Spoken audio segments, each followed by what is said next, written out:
Alors ici, nous sommes sur la place Louis XVI. C'est une photo là qui date de 1949 très exactement.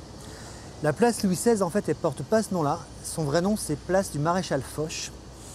Mais les vues nantais l'ont gardé et pourtant elle n'a porté ce nom-là que 15 ans. C'était lors de la Restauration entre 1815 et 1830.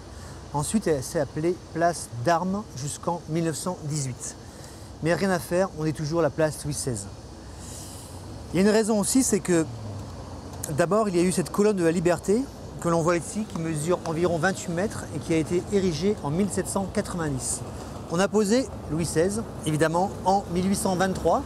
C'est une sculpture de Dominique Malknecht. Et ce qu'il faut savoir, c'est qu'en France, elles ont toutes été déboulonnées, sauf 5, dont 2 en Loire-Atlantique. Voilà, on est les meilleurs, hein. On a gardé Louis XVI, on ne l'a pas décapité. Une qui se trouve d'ailleurs au Loro-Baudreau.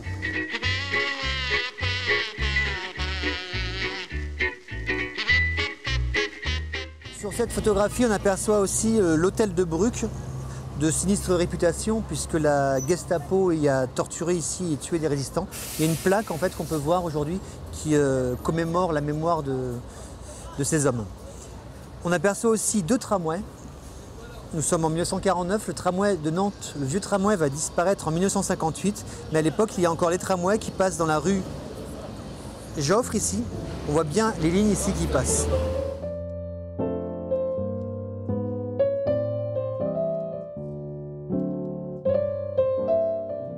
On découvre aussi les pubs Decré sur les vieux tramways. Decré et le Grand Bon Marché ici. Là aussi, on s'aperçoit qu'il y avait une pharmacie. Elle n'existe plus. C'est une banque maintenant. On l'appelait ce tramway électrique le Péril jaune. Pourquoi? Parce qu'il était de couleur jaune et que régulièrement, il y avait des accidents sur la ligne du tramway nantais.